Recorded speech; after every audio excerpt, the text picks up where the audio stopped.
Jamen, halløjsa. Så er vi sgu... Jeg skulle tro, det er løgn. Jeg er simpelthen til biltræf igen. Car Meetup.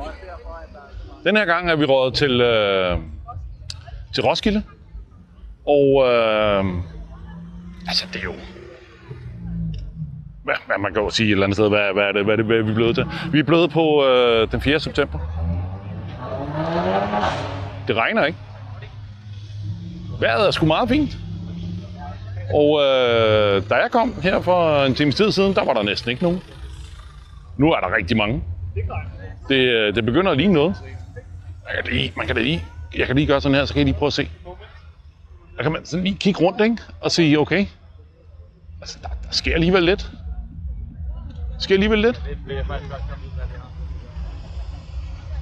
Og det er jo sådan hernede, at de gamle biler, de holder derovre. Der er blevet lavet sådan en, og så holder de derovre. Og alle de lidt mere... Og alle de moderne biler, de holder sådan lidt mere heromme på den her side. Og nu ser jeg lige en legendebil. Selvfølgelig en Audi TT. Mark 1 i sort, og så er der alle de der ballademager på motorcyklen. Alt det larm hele tiden. Det bliver sindssygt. Så kommer der de flotteste biler. Og de ældste biler. Og så mange forskellige biler. Og det er jo virkelig det, der gør det hele så skide hyggeligt, kan man sige. Når biltosserne, petrolheads, benzin i blodet og hvad det ellers hedder, bilentusiaster, det hele. Når de mødes og hygger og sparker dæk og alt det der, det kan altså utrolig meget, det synes jeg. Jeg er vild med det. Jeg er simpelthen vild med det. Og nu står jeg sådan her lidt midt i det hele. Jeg tænker, at jeg tager den klassiske afdeling først, fordi så når jeg vender tilbage, så kan det være, at der er lidt flere i afdelingen med moderne biler måske. Ikke? Og jeg ved ikke lige, om jeg når at gå det hele rundt. Det ved jeg ikke lige, om jeg gør. Det er jo klassiske og amerikanerbiler. Hvis det ikke siger sig selv, så vil jeg bare sige, at det er det. Og det ser jo i virkeligheden sådan her ud. Ja, jeg har taget hat på i dag. Ja, fordi jeg har fået en hat. Jeg ved ikke, der er mange, der går rundt med hatte. Og så tænker jeg, hey, jeg kan også tage en hat på, hvis det er. Og der skete jo det, at jeg var i virkeligheden til et Audi-møde her i var det weekenden, tror jeg. Og det filmede jeg ikke fra, fordi det var ikke så stort, og det var småt. Men der var der faktisk en hat. Så jeg fik en hat. Ja. Og så tænkte jeg i dag, fordi at solen var fremme lige før, så tænkte jeg, hey, skal jeg ikke lufte min nye hat? Så det gjorde jeg. Måske i virkeligheden lidt mere for sjov end for alvor. Men det gjorde jeg. Så nu har jeg den på. Og du ved, der er også biler dernede, og der er også i virkeligheden biler deroppe, og motorcyklerne holder derovre bagved, og der er noget restaurant derovre, og man kan også få noget at spise om på den anden side dernede.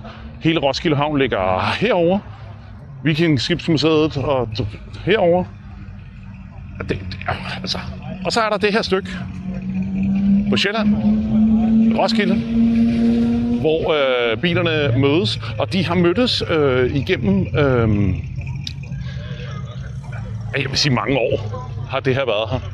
Det er hver torsdag, og det er jo på en eller anden måde skide hyggeligt. Normalt hen over sommeren, så er det jo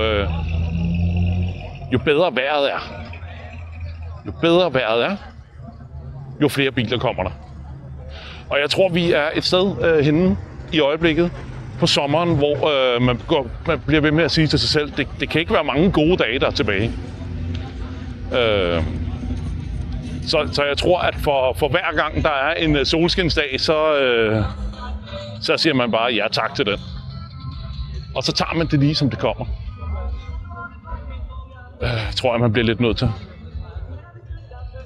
Og du kan godt se, at der er sådan helt lukket af her med sådan et bånd. Så skal vi lige se, om jeg ikke kan lave sådan en snigeren, hvor jeg lige vipper over. Lad mig lige se en gang, om jeg ikke kan gøre sådan her. Ups. Ja, men altså. Det er så nemt en gang imellem. Ja. Skide hyggeligt. Jeg har jo set den fyr, jeg kender, der står hernede og blomster. Han har jo en Supra. Og det er jo også omtrent en af verdens fedeste biler. Der holder en Supra lige der. Og den er tons af fed. Ham jeg kender, han står hernede, han har en anden Supra, og den er også tons af fed. Fordi Supra er bare tons af fed. Det er en regel. Det er sådan der. Det er bare sådan der. Det er en legendebil på den anden side af legenden. Bilen, der kom frem i Fast and the Furious. Paul Walker. Det er en lang historie. Men ja. Du ved. Ja. Og på den måde, så nuller jeg lidt rundt. Se, der holder sgu en blå Supra lige der, for at det ikke skal være løgn. Og så kan vi lige sige hej til Flyby Man. Hej Flyby Man. Ja, render rundt med kameraet. Ja, jeg går lige og hygger lidt. Er det rigtigt? Ja. Jamen, jeg har også set dig før. Du er skide god, mand. Det er du også. Jeg er vild med det. Ja, du er endnu bedre. Ja, dit navn står med på bilen. Ja, det må vi jo lige se. Euro Rally kan vi se. Står lige der.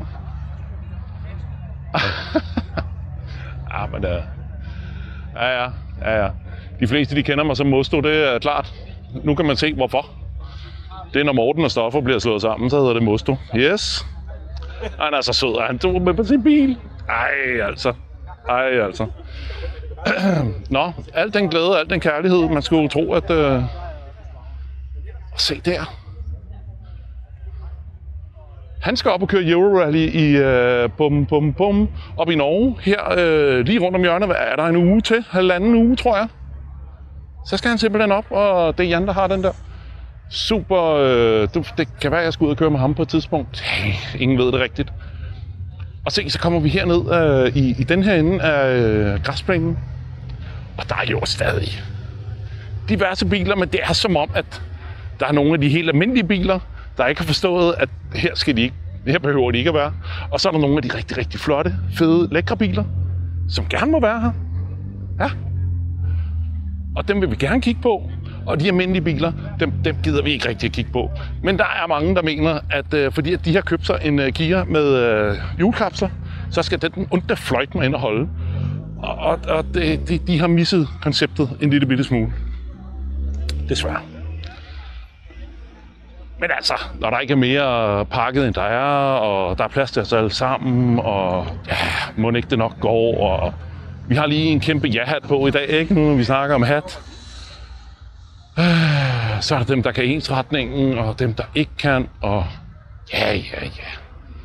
Du ved, vi har altid været sure gamle mænd. Det prøver vi. Ja, det prøver Morten og Mosto og mig at være bedre til ikke at være sure gamle mænd. Vi vil være glade, tilfredse og hyggelige.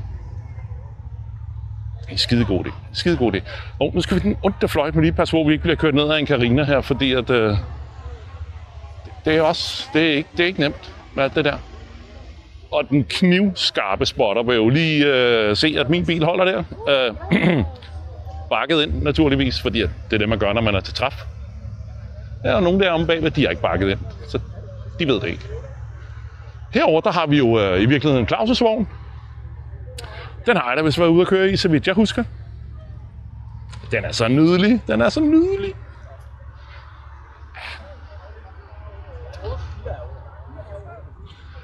Står André derovre. Dejlig dreng. Og så tænker jeg, så går jeg bare lige ned her. Stille og roligt. Lige ser på resten. Og så fordi det skulle ikke tage hele dagen det her, og det er i virkeligheden ren hygge. Men altså, det er virkelig nogle... det er fedt, når dem med de rigtig fede biler, de ligesom gider at komme ud og ligesom vise os lidt mere dødelige, hvordan man lige gør. Altså, hvor fedt er det, når der lige kommer du ved, en sort Audi TT ned lige og viser, hvor skabet skal stå, ikke? Og ser den sådan der ud, ikke? Og i virkeligheden, så er der også lige en Lotus der, ikke? Og eddermame også i orden. Og det er jo bare ikke en bil, man ser hver dag. Og det er jo virkelig skide godt, at den på den måde lige holder bag ved en... Og der er faktisk også en Lotus lige der. Og så holder den ved siden af Audi'en derovre. Det er sgu meget godt gået. Og så jeg jo herover, det må næsten være måske en af de flotteste i dag. Det er en rød Lamborghini. Jeg tror, det er en Hurricane, fordi jeg synes, jeg så, at dørene gik ikke op. Fordi når de går op, så er det en Aventador. Og igen, jeg har jo sagt før, at jeg er ikke den, der begynder at fortælle om, hvad er. Fordi at, der skal man være rigtig, rigtig dygtig, og der er rigtig, rigtig mange dygtige mennesker derude, der ligesom meget, meget godt ved, hvad ting er. Så det gør jeg ikke. Det kan jeg godt en gang imellem. En gang imellem gør jeg det faktisk. Men så fin den er. Så fin den er. Ja. Var det primært kun tyskere derude, eller er det blandt andet? Ja. Sådan ser den ud. Ja. Og ved siden af en mega fed Porsche Carrera 4S. Er den så firehjulstrukket? Tror jeg.